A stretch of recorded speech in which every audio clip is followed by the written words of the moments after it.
அஸ்ஸலாமு அலைக்கும் வரஹ்மத்துல்லாஹ். இன்றைக்கி நம்ம இந்த வீடியோவில் வகுப்பில் நம்ம பார்க்க போகிறது அல் முஹ்மினூன் நம்பிக்கையாளர்கள் அத்தியாயம் 23 வரக்கூடிய முதல் 10 வசனத்தை தான் நம்ம இன்றைக்கி பார்க்க போகிறோம். அதை கொண்டு தொழுகை எப்படி நம்ம நிலைநாட்டுவது, தொழுகையின் மூலமாக நமக்கு வரக்கூடிய நன்மைகள் என்ன, அத்தனையுமே இந்த வகுப்பில் நம்ம பார்க்க இருக்கிறோம். பகுதி 1 பாகம் 1 பாகம் 2 பார்த்ததை விட கொஞ்சம் கூடுதலாகவோ தொழுகை பற்றிய பாடம் இன்றைக்கி நம்ம கற்க போகிறோம். நம்ம பார்க்குறதுக்கு முன்னாடி என்னுடைய சேனலை நீங்கள் சப்ஸ்கிரைப் பண்ணாமல் இருந்தீங்கன்னா சப்ஸ்கிரைப் பண்ணிக்கோங்க. அப்படியே அந்த பெல் ஐக்கானை கிளிக் பண்ணிக்கோங்க. அப்போ தான் நாங்கள் எல்லோரும் போடுற வீடியோஸ்லாம் உங்கள் நோட்டிஃபிகேஷனில் வந்து சேரும். ஓகே, இப்போ வீடியோக்குள்ளே போகலாம். அல் முஹ்மினூன் நம்பிக்கையாளர்கள். அவுது பில்லாஹி மினஷ் ஷைத்தானிர் ரஜீம். பிஸ்மில்லாஹிர் ரஹ்மானிர் ரஹீம். ஓரிரை நம்பிக்கையாளர்கள் திட்டமாக வெற்றியடைந்து விட்டனர்.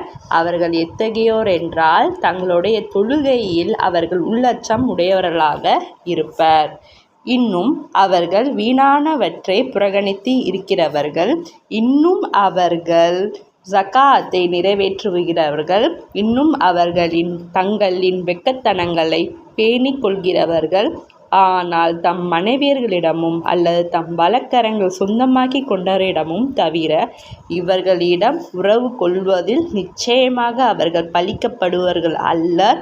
எனவே எவரும் இதனை தவிர மற்றவரை தேடுவராயின் அத்தகையோர்தான் வரம்பு மீறியவர்கள். இன்னும் அவர்கள் எத்தகையோர் என்றால் தம் அமானிதங்களையும் தம் வாக்குறுதியும் பேணுகிறவர்கள். இன்னும் அவர்கள் தம் தொழுகையின் மீது கவனமுள்ளவர்கள். இத்தகையோர்தான் சொர்க்கத்தை வாரிசாக்கி கொள்பவர்கள்.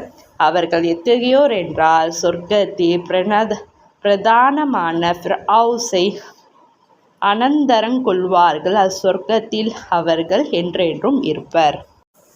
இதை பார்த்தால் நமக்கு தெரிய வேண்டியது என்னென்னா, அல்லாஹ் நம்மளுக்கு என்ன சொல்ல வரான்? இந்த 10 அத்தியாயத்தில், அதாவது 10 வசனத்தில் அல்லாஹ் கூறுறது என்ன?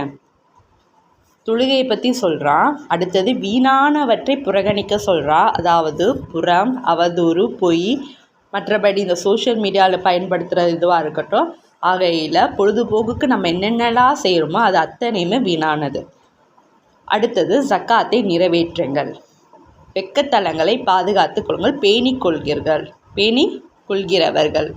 அவர்கள் எத்தகையோர் என்றான்னு சொல்லிட்டு மனைவியரிடத்திலும் அடிமை பெண்களை சொந்தமாக்கி கொண்டு வாங்க. அவங்களும் போர் கைதிகளைய திருமணம் செய்திருப்பாங்க. ஆக இவங்கள தவிர மற்ற யாருமே மற்ற பெண்களை நெருங்காதீர்கள். அது ஆகுமானதாக இல்லை. அது வரம்பு மீறிய ஒரு செயல். மனைவியரிடத்துலையும் அடிமை பெண்களிடத்திலையும் இல்லை. போர் கைதிகளை சொந்தமாக்க இந்த 3 பேருங்களை தவிர மற்ற யாருமே மற்றவர்களிடம் நெருங்காதீர்கள். அந்த ஹராமான ஒரு செயல்னு சொல்லிட்டு அல்லாஹ் இதில் வலியுறுத்துகிறான். அடுத்தது அமானிதத்தை பேணுவார்கள், வாக்குறுதியை பேணுவார்கள். அவர்கள் எப்படிப்பட்டவர்கள்னால் அமானிதத்தையும் வாக்குறுதியும் பேணக்கூடியவர்களாகவும் தொழுகையின் மீது கவனம் உள்ளவர்களாகவும் இருப்பார்கள். இப்படின்னு அல்லாஹ் 1 10 அத்தியாயத்தில் 10 வசனத்தில் நம்ம குறிப்பிடுறான். இதில் நம்மளுக்கு என்ன புரிய வருதுன்னா, முதலாவதுலேருந்து கடைசியில் வரைக்கும் முதல் கடைசி 1 10 இதில் அல்லாஹ் குறிப்பிடுறது மெயின் விஷயம், முக்கியமான விஷயம் தொழுகையை பற்றி அல்லாஹ் சொல்கிறான்.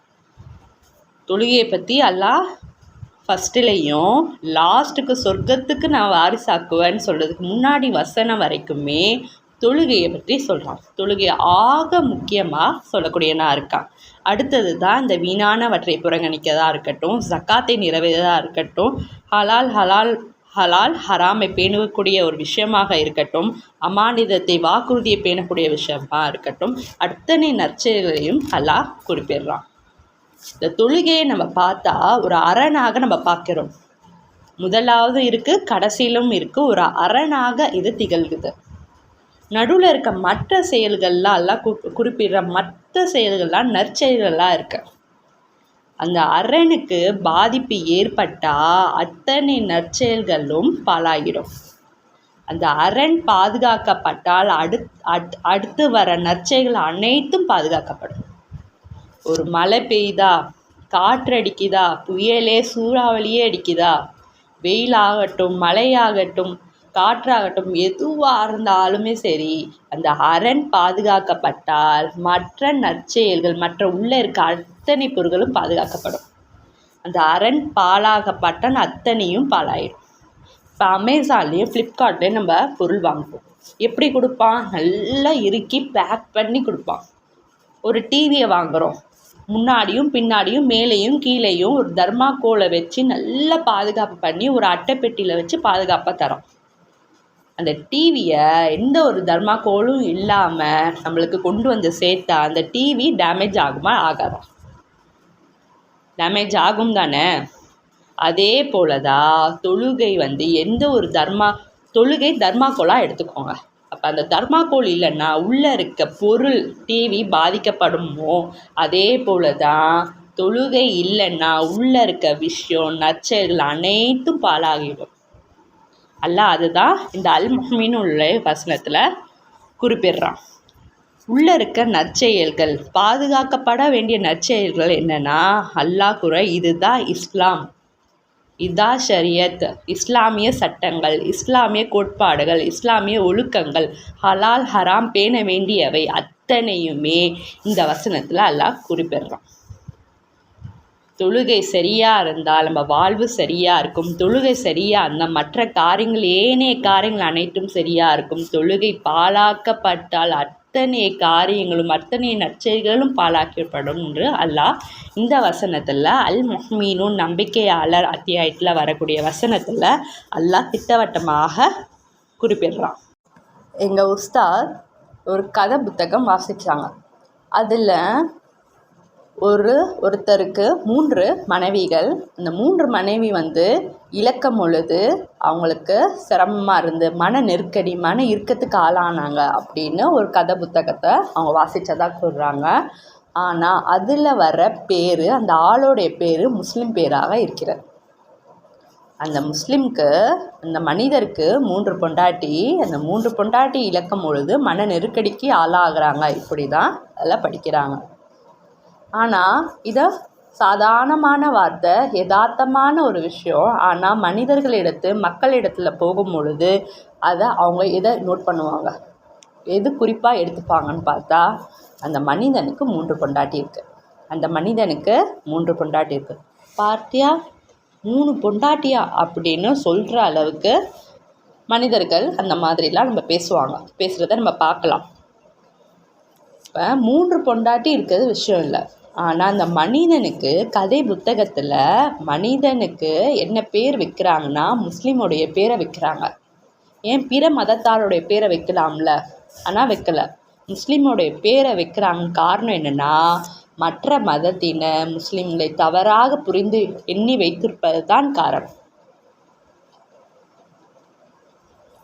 ஒவ்வொரு முஸ்லீமும் குர்ஆனை தன் வாழ்வியல் மாற்றமாக இருந்து தன் வாழ்வை மாற்றக்கூடிய ஒரு விஷயமாக குர்ஆனை ஆக்கியிருந்தால் பிற மதத்தினர் நம்மை நல்லெண்ணத்தோடு தான் பார்ப்பார்கள், நல்ல முறையில் தான் அணுகுவாங்க. ஆனால் நாம் குர்ஆனை விட்டு வெகு தூரம் நம்ம போயிட்டோம்ல.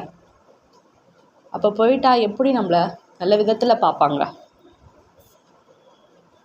ஒரு தீவிரவாதத்துக்கு தலைமை தாங்கிறது முஸ்லீம், தீவிரவாதங்களாலே முஸ்லீம் அப்படின்னு முஸ்லீமோடைய பேர் கெடுறதுக்கு காரணம், நம்ம எதுவுமே செய்யலாத கூட முஸ்லீம் சொல்லிட்டு நம்மளை சொல்வதற்கான காரணம் என்னென்னா, நம்ம அந்த அளவுக்கு கீழ் தாங்கி போயிட்டோம். நம்மளுடைய செயல் என்ன, நம்ம எதற்காக வந்திருக்கோம், உலகத்தில் அனுப்பப்பட்டதுக்கான காரணம் என்ன என்பதை மறந்து வாழக்கூடிய ஒரு மனிதராக தான் நம்ம இருந்துட்டோம். இப்போ பிற மதத்தினர் சொல்வதற்கு இதை விட நல்லாவே சொல்லுவாங்க நம்மள. ஏன்னா நம்ம அந்த அளவுக்கு வழி தவறி போயிட்டோம். இதை நம்ம சரி செய்வதற்கான ஒரு பயிற்சியை நம்ம எடுக்கணும். எப்படிலாம் நம்ம எடுக்கலாம், இந்த பயிற்சியை எப்படியெல்லாம் நம்ம மேற்கொள்ளலாம்? நம்ம வாழ்வை சீராக்கணும்னா நம்ம வாழ்க்கையில் எல்லா தீமைகளையும் எல்லா கெட்டதுகளையும் நம்ம உள்ள அடுக்கணும், நம்ம சரி செய்யணும் அப்படின்னா நம்மளுக்கு பயிற்சிகள் தேவை. நம்மளுக்கு என்ன தேவைன்னா, நமக்கு பயிற்சிகள் தேவை. இந்த பயிற்சிகளை எப்படி செய்யணும்? ஒரு உதாரணத்துக்கு சைக்கிள் ரேஸ் வைக்கிறாங்க. உதாரணத்துக்கு எப்படி சொல்லணும்னா, சைக்கிள் ரேஸ் வைக்கிறாங்க. அந்த ரேஸோடைய விதிமுறை என்னென்னா, மெதுவாக ஓட்டணும். இந்த ரேஸ் வந்து ஸ்பீடாக ஓட்டுறது கிடையாது. சைக்கிள் மெதுவாக ஓட்டணும், கடைசி வரைக்கும் மெதுவாகவே ஓட்டிகிட்டு போகணும். இதுதான் ரேஸு. ஆனால் இதெல்லாம் நம்ம மக்கள் செய்வாங்களான்னா ரொம்ப சிரமப்படுவாங்க. ஏன் அப்படின்னா, முதல்ல ஸ்பீடாக போக மாட்டாங்க. முதல்ல மெதுவாக, அவங்க சொன்ன மாதிரி மெதுவாக, விதிமுறைகளுக்கு ஏற்ற மாதிரி மெதுவாக போனாலுமே ஒரு கட்டத்தில் ஸ்பீடு வந்துடும். ஏன்னா ஆரம்பத்துலேருந்தே அவங்களுடைய நிலையே இயல்பே ஸ்பீடாக இருக்கிறது தானே.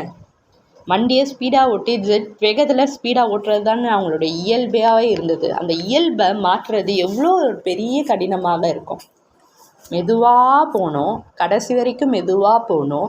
0.5 ஸ்பீடில் நீங்கள் ஆரம்பிக்கிறீங்கன்னா அதே 0.5 தான் முடிக்கணும்.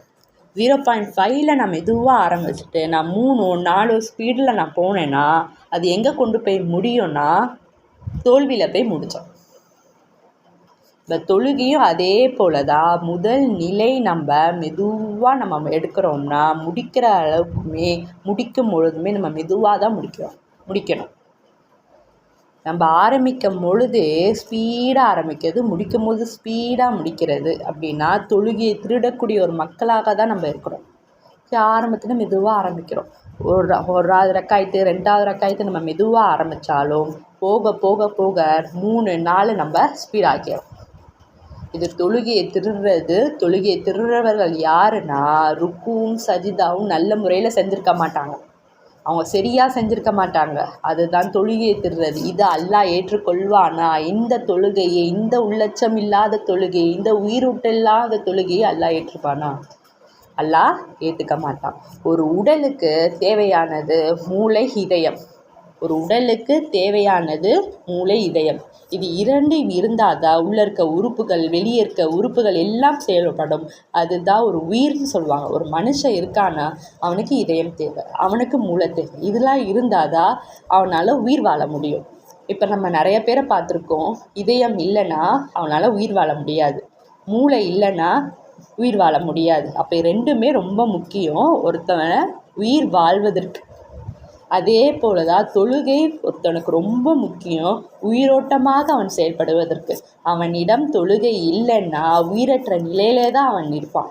மரணித்த கபுஸ்தானில், அதாவது ஒரு ஜனாசாக்கு ஒப்பிடலாம் அவனை. ஆக தொழுகையை சரியான முறையில் நிறைவேற்றுறது தான். அந்த நிறைவேற்றினால் நம்ம தொழுகையை, நம்ம வாழ்வை சரியாக்குவதோட மற்ற ஏனைய காரியங்கள் அனைத்தும் சரியாக்கும். அது நன்மையில் கொண்டு போய் சேர்த்துறோம். நம்ம தொழுகையை எப்படி நம்ம கையாளுறோமோ ரொம்ப கடினமாக கையாளுறோம். அது ஒரு கடமையாக பார்க்குறோம். அந்த கடமை பார்க்குறதுல எப்படின்னா நம்மளுக்கு அது சுமையாக ஆகிடும். நம்ம விரும்பி தொழுகிறோமானா கிடையாது, அது சுமையாக நம்ம பார்க்குறோம். ஏன்னா அது கடமையாக, அல்லாஹ் நமக்கு கொடுத்த கடமையாக நம்ம பார்க்குறோம். அது போக போக அது சுமையாக மாறிடுது. அல்லாஹ் நம்ம முன்னாடி நிற்கிறான், நமக்கு சான்ஸ் கொடுக்குறான். நீ பேசு, நான் கேட்குறேன் அப்படின்னு சொல்லிட்டு அல்லாஹ் நமக்கு முன்னாடி நிற்கிறான். தொழுகையில் நமக்கு முன்னாடி நம்ம பேசுகிறத அவன் கேட்குறான். நம்ம ஒரு சான்ஸாக நமக்கு கொடுக்குறான், நம்ம பேசுவதற்கான ஒரு சான்ஸு. நம்ம பரிசீலனை செஞ்சுக்கணும். என்னென்னா டெஸ்ட்டு எப்படின்னா, நம்ம முதல்ல கவனத்தோடு தொழுகிறோமா, ஈடுபாடோடு தொழுகிறோமா, நம்மளுடைய தொழுகிற ஹுஷூர் இருக்கான்னு நம்ம கவனத்தோடு தொழுகக்கூடிய ஒரு மக்களாக தான் நம்ம இருக்கணும். அல்லாஹ் அத்தியாயத்தில் குறிப்பிடுறான். 67வது அத்தியாயம் 3-4 வரக்கூடிய வசனம். அல்-முல்க் அத்தியாயத்தில் இடம்பெறுகிற வசனம் 3-4. 7 வானங்கள் அடுக்கடுக்காக அவனே படைத்தான். 7 வானங்களையும் படைத்திருக்கான், 7 பூமியும் படைத்திருக்கான். 7 வானங்களையும் அடுக்கடுக்காக அவனே படைத்தான். மனிதனே, அளவற்ற அருளாளனின் படைப்பில் எவ்வித முரண்பாடையும் நீ காண மாட்டேன். அவன் படைத்த படைப்பு எந்த ஒரு முரண்பாடு, எந்த ஒரு தவறும் நம்மளால் காண முடியாது. பின்னரும் பார்வையே வானத்தில் பார், நீ மீட்டிப்பார். திருப்பியும் நீ வானத்தை பார், அங்கே ஏதாவது ஒரு தவறு, ஏதாவது ஒரு பிளவுகளை நீ காண்கிறாயா? 4வது வசனத்தில் சொல்கிறான், பின்னர் 2 முறை 2 வாட்டி நீ பார்க்குற. 2 முறை உன் பார்வையை நீ பார்த்தாலும் அப்பார்வை இழிவடைந்ததாக அதுகளை களைப்புற்று உன்னிடமே திரும்பிவிடும். களைச்சி டயர்டாயிட்டு அது உன்னிடமே திரும்பிடும். நம்ம 2 முறை நம்ம வானத்தை பார்த்தா அதில் எந்த ஒரு முரண்பாடுகளை எந்த ஒரு பிளவுகளையும் நம்மளால் பார்க்க முடியாது.